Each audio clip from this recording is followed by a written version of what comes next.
This government meeting is brought to you by Eastworks and our local cable subscribers.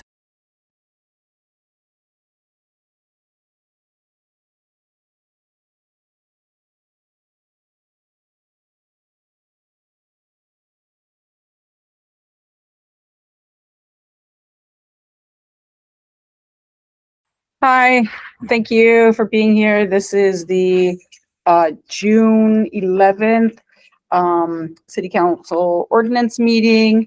Apologize for the late start. We've been having a little bit of internet connection issues, so we are up now and ready to begin this meeting. Do we have any meetings or meeting minutes from the last meeting that we need approved? No. Okay.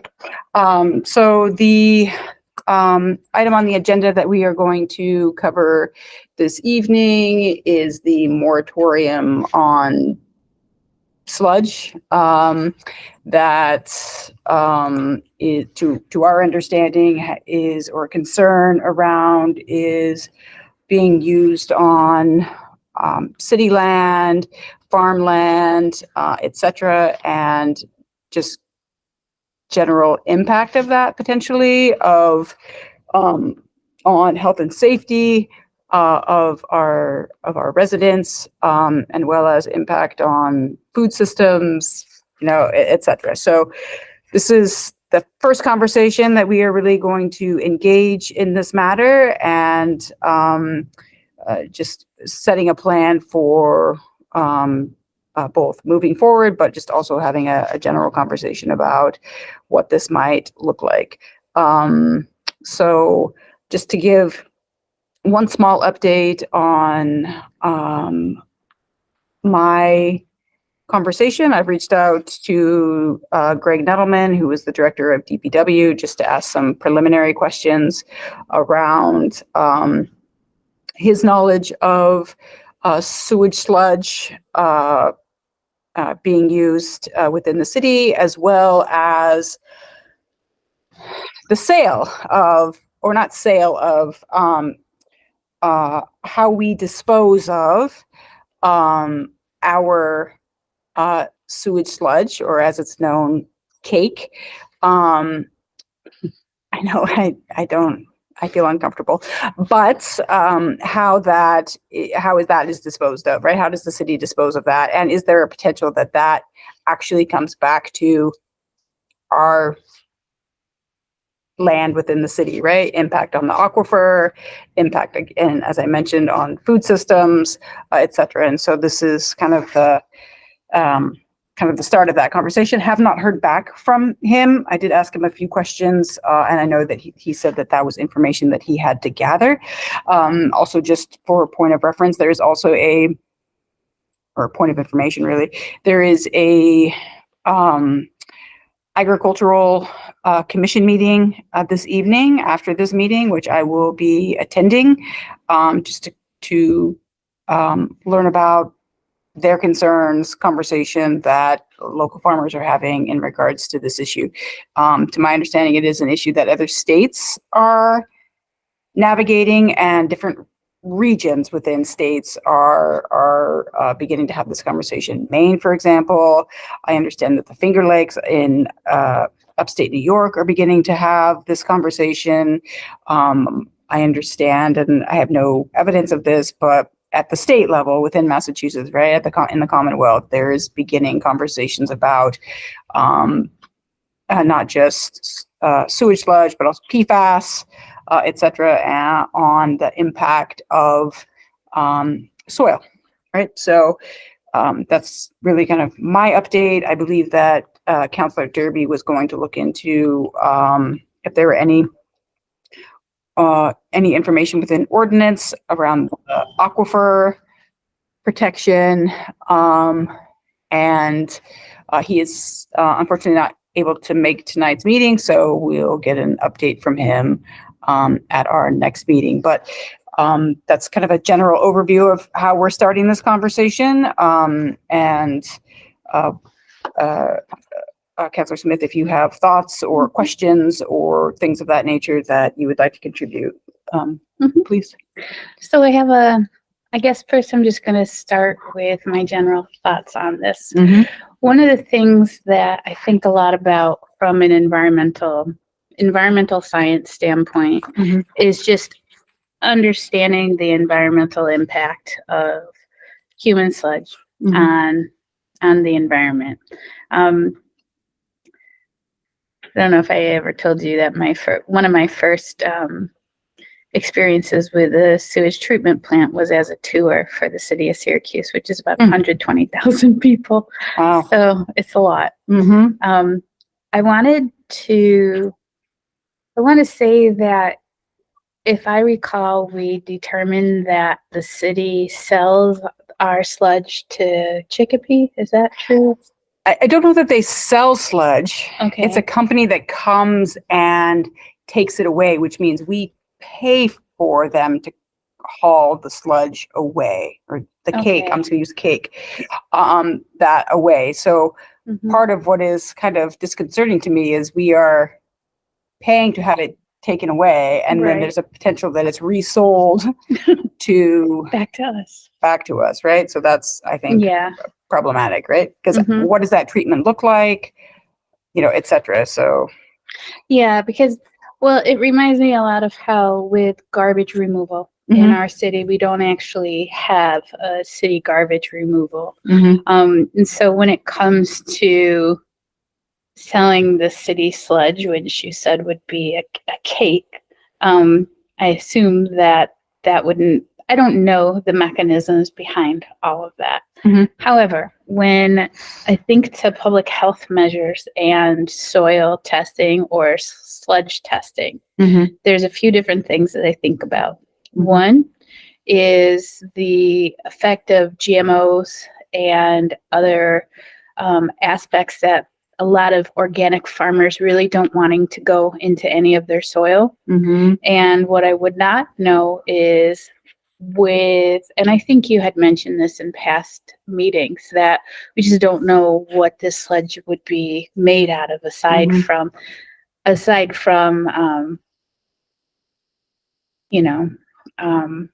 refuse itself, what's in that. And we don't know what would happen with that.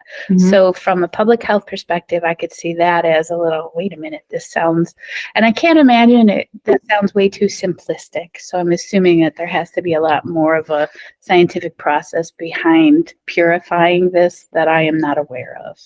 But that was my first thought about it when I thought, okay. The second thing.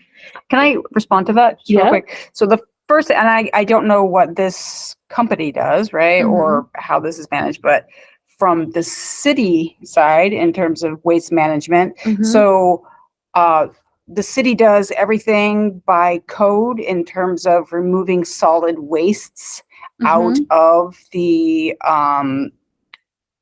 sewer water, right? That comes from homes, comes from, comes through the system. And so all of that is removed to code, to standard, et cetera.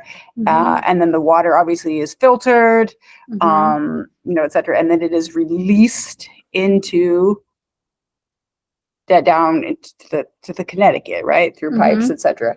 The cake is the solid waste, right, that is removed in that process. And so the cake, the sludge is the residue, the remnants, the dehydrated remains of the solid waste that comes through the sewer system, right, from beginning to end. Because the second thing that I think about from a public health perspective, in ways that we've been socialized to think about sludge and other waste, is how from a public health perspective, a lot of cities were able to determine how much of a COVID spike they were about to have from the levels of COVID present in stool and in the sewage treatment. In the sewage itself before it was treated. So that's the other part where it just like, what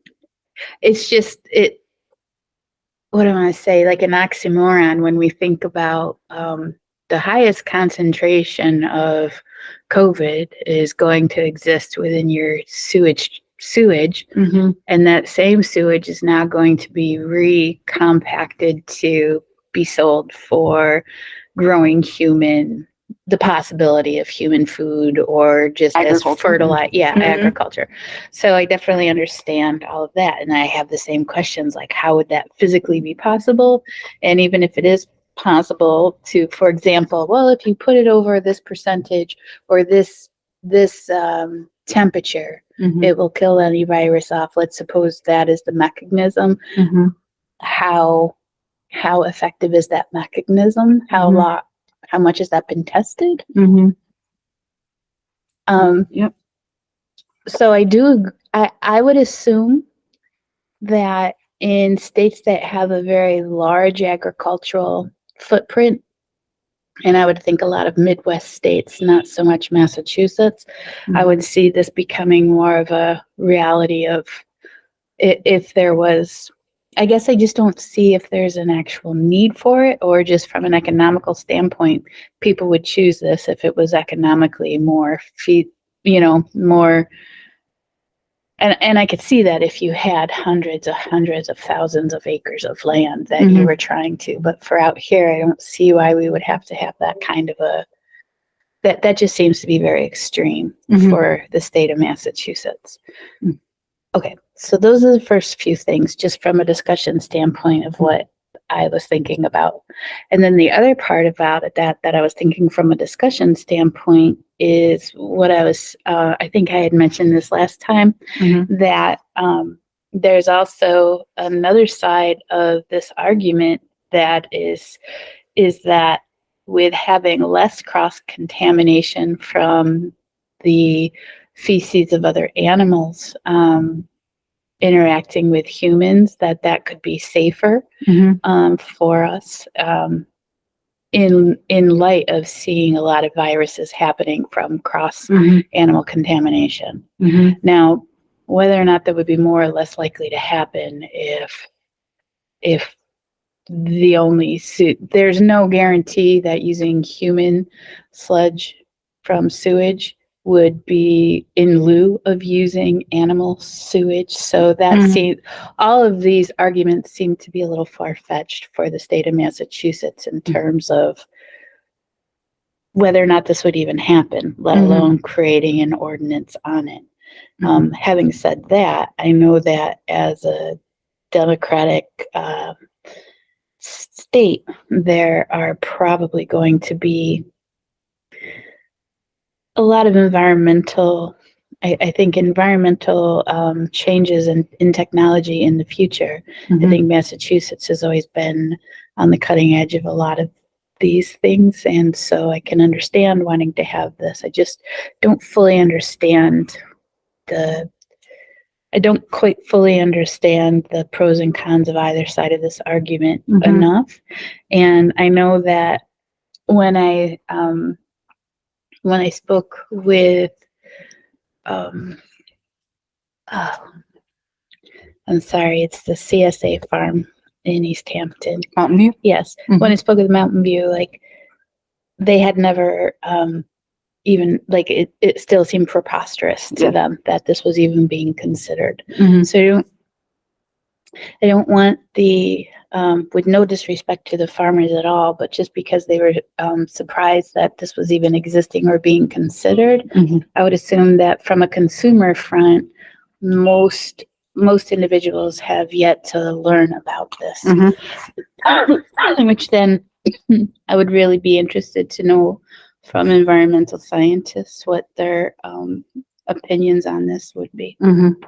Yeah, I think those are really great points. Appreciate you providing those. I think this is a new conversation for us, as well as I think within the state. I think there's a lot of people who are exploring this and the impact. And then when you also think about PFAS, plastics in the soil, et cetera, one of the things that when this first came, I thought a lot about mad cow disease, and how it was like an economical kind of boom. Well, we're just gonna take all the remains of cows when they are slaughtered, and then we're going to put that back into feed for the cows, right? Which then that left to all manner of disease that not only had a horrible impact on living cows, right? But when those cows were then slaughtered and that meat was put into the public for consumption, then you had people who were dying from mad cow disease, right? And so do we wait to see if this becomes an issue? Do we wait to see if this becomes a problem, right? Do we wait to see what the public health impact of this is, right? And so I think it's because we don't know. I think these are useful conversations for us to like, what are the pros and cons of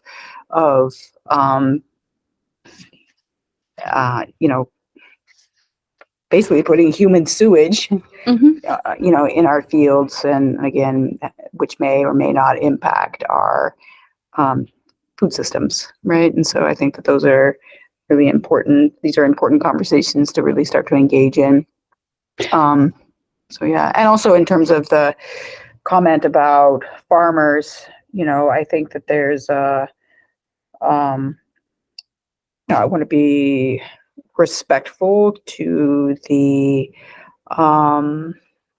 livelihood, right, of farmers and the right to farm, and having I'll use the word control kind of over their soils and what they put in their soils, and also I want to acknowledge just some general fear around, okay, well, maybe we don't know what's in these soils, and farmers might also not know what's in these soils over generations, right? And if we start testing that, what could be the financial impact of that on our local farmers, right? If things are found within that soil now that we're like, that's not okay. What's going to happen in terms of cleanup of that, et cetera. And so I think there's just I want to acknowledge how disconcerting that might be for our farmers to be able to have to suddenly engage in those conversations. And so just want to acknowledge that. But I do think in terms of those pros and cons, I see this as a real opportunity to educate ourselves about what is sewer sludge, right? How is it being cleaned up? How is it being remarketed? What are in fact the potential long-term impacts of that on our community, on our soil, and even people who are adjacent to farms, right? Is there impact of that on just the health and well-being of folks? And so just want to, no judgment there, just want to acknowledge that those are some of the things that I've heard and equally concerned about. Agreed. So as next steps for us, I would definitely be interested to hear what the Agricultural Commission in town, if they have a formal statement in support or against this and the rationale for why. I would really appreciate that in informing our opinion. And similarly, I think if we look at the stewards of the water in the city and looking at the Nashawanic Pond, I would also really like to, and I think you've already mentioned the Department of Public Works. And, so, yeah. Great. Also, I'm hoping that Councillor Derby will have some input on the aquifer. And if there's anything there that's already been passed or that this fits into or folds under, that would be useful information, I think, to have us to know as we move forward with this. Okay. Any other questions, thoughts that you have, just in terms of like, I've sent some questions to DPW. Anything there that you might be thinking about that I could follow up with Director Nettleman about? Well, I would really like to understand specifically the public health versus the financial impact of both. I certainly don't want it to be that, oh, we cannot resist taking this deal on the sludge or the sludge product without first really understanding the science behind it and the impact of that science behind it. That to me is more important and certainly more long lasting than any sale on fertilizer. Right. Just nothing in writing, but just a brief comment from Director Nuttleman. I think there was concern about if there is additional things that we have to do, that could be an added cost. Yeah. And already it's expensive, right? So I think that those are things that we have to think about. And again, I'm just being fully transparent. I think I do have some concern about us paying to have it taken away, and then there's the potential that it is in fact resold to us. Right. Yeah, and if that is happening, what further actions are being taken on the part of the company to remove any other harmful elements within that sludge, right, that may have impact on public health? That's the thing, because when you have animal waste, that you know what's in the waste because you know what the animal has been eating. So you can at least follow the chain a little bit more. But with humans, it's just not the same. Yeah, there's that. There's not only what we're eating, which I think has impact, but I also think in terms of the pharmaceuticals that people are ingesting, that then is in that sludge, in that cake, right? And if that's then going back on to the soil, right, then that's problematic, right? And we know that pharmaceuticals are having an impact on water, right? And so I think all of that plays into that. Right. And then of course the plastics. And plastics, right? The PFASs. Which is, I mean, this shirt probably has plastic in it. This coat, I know, it has plastic in it, right? And so all of those things have to break down, get into the soil. Oh yeah. And get into our water. Right? Yeah. Any other questions that I could follow up with Director Nettleman? No, that was it for me. Okay. Just really I'm more concerned about the environmental impact on all of this both ways. Great. So I think that we have some next steps. So like I said, I will go to this meeting. Okay. More than welcome to attend.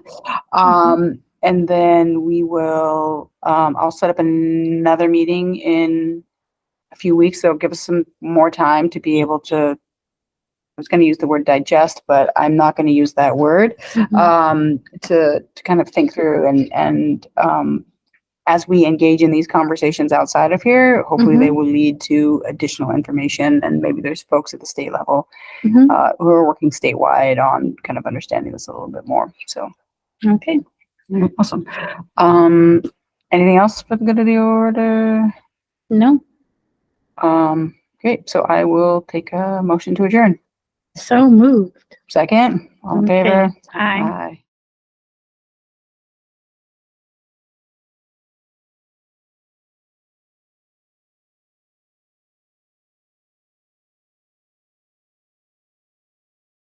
This government meeting is brought to you by Eastworks and our local cable subscribers.